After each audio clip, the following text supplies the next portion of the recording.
हिमाचली तस्कर के पास से मिला 2.27 करोड़ का नशा, 2 साथी भी हुए अरेस्ट। कुरियर के जरिए इजराइल भेजा जा रहा था नशा। हिमाचल में हुई थी विदेशी नागरिक से डील। एक व्यक्ति जिसने ब्राउन शुगर का नशा करना शुरू किया और शुरुआती दिनों में उसे एक शैशे ब्राउन शुगर से 10 से 12 घंटे का नशा होता था। धीरे धीरे उसे इस नशे की लत लग गई और ब्राउन शुगर के शैशे की संख्या दिन के हिसाब से 4 से 6 हो गई और नशे की ड्यूरेशन घटकर 2 से 3 घंटे रह गई। इसके बाद एक पार्टी में उसने ब्राउन शुगर लेने के बाद खुद को सांप से कटवाया और उसे अगले 2-3 दिन तक नशा चढ़ा रहा।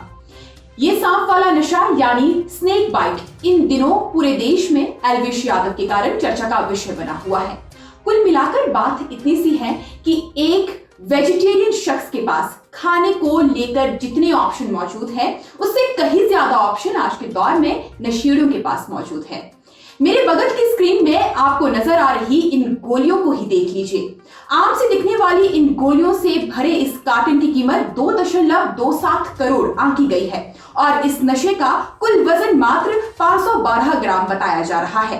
हिमाचल प्रदेश के रहने वाले एक नशा तस्कर को इन गोलियों की तस्करी करने के आरोप में हरियाणा की गुरुग्राम पुलिस ने अरेस्ट किया है। साथ ही इसके 2 साथियों को भी अपने हिरासत में लिया है। अब क्या है इस नशे के पीछे की कहानी? कौन था इन्हें बेचने वाला और खरीदने वाला? कहां पर डील हुई और क्या है इस पूरे मामले की इनसाइड स्टोरी? ये सब कुछ आपको बताएंगे, मगर उससे पहले आप हमारे पेज को फॉलो कीजिए और वीडियो को शेयर। अब सबसे पहले हम आपको इन नशीली गोलियों के बारे में बताते हैं। ये आम से दिखने वाली गोली आपको किसी केमिस्ट शॉप पर नहीं मिलेगी, क्योंकि इन्हें हाई कैटेगरी ड्रग की श्रेणी में रखा जाता है। इस दवा का नाम एम्फेटामिन है। ताजा मामले में सबसे ज्यादा हैरान करने वाला विषय यह है कि नशीली दवाओं की इस खेप को इन तस्करों के द्वारा युद्ध प्रभावित देश इजराइल भेजा जा रहा था और वो भी कुरियर के माध्यम से। करीब 2.5 करोड़ की कीमत वाली नशे की इस खेप को आज से करीब 3 माह पहले 9 अगस्त को हरियाणा के गुरुग्राम में सीज किया गया था, जिसके बाद से ही स्थानीय पुलिस ने इस संबंध में मामला दर्ज कर छानबीन शुरू की थी। मामले की छानबीन में सबसे पहले एक इजरायली नागरिक का नाम सामने आया था, जिसने इस ड्रग की खेप का ऑर्डर दिया और 4 लाख रुपए का एडवांस पेमेंट भी किया। इजराइल का रहने वाला मौसिको उस वक्त हिमाचल प्रदेश स्थित कुल्लू जिले के होटल में ठहरा हुआ था, जिसने कुल्लू जिला निवासी रामलाल के जरिए इस नशे की खेप का ऑर्डर किया। कुल्लू में ही इस इजरायली नागरिक की मुलाकात रामलाल के दूसरे साथी श्रीकांत से हुई थी, जिसने इस ट्रक को जयपुर से गुरुग्राम और फिर गुरुग्राम से इजराइल भिजवाने की बात कही थी, मगर बीच रास्ते में ही नशे की इस खेप को पकड़ लिया गया।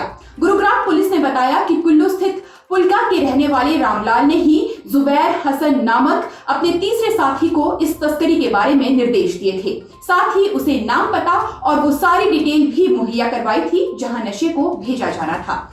मगर अब जाकर करीब 3 माह बाद गुरुग्राम पुलिस ने इन तीनों आरोपियों को धर दबोचा है और कोर्ट ने इन्हें 3 दिन की पुलिस रिमांड के लिए भेज दिया है। फिलहाल पुलिस द्वारा इनसे पूछताछ कर ये पता लगाने का प्रयास किया जा रहा है कि ये आरोपी नशे के कारोबार में कब से लगे हुए हैं और कहां-कहां नशे की खेप को सप्लाई कर चुके हैं। एक तरफ जहां हिमाचल प्रदेश में मंत्री नेता हम लोगों को ये बताते हैं कि हिमाचल प्रदेश में बाहरी देशों से नशा लाया जा रहा है, उन्हें इस खबर पर जरूर ध्यान देना चाहिए, क्योंकि जिनके घर शीशे के होते हैं वो दूसरों पर पत्थर नहीं फेंका करते। बाकी इस खबर पर आप दर्शकों की क्या राय है, हमें कमेंट सेक्शन में जरूर बताइएगा। फिलहाल के लिए इस खबर में बस इतना ही। अगले वीडियो में फिर मुलाकात होगी। नमस्कार।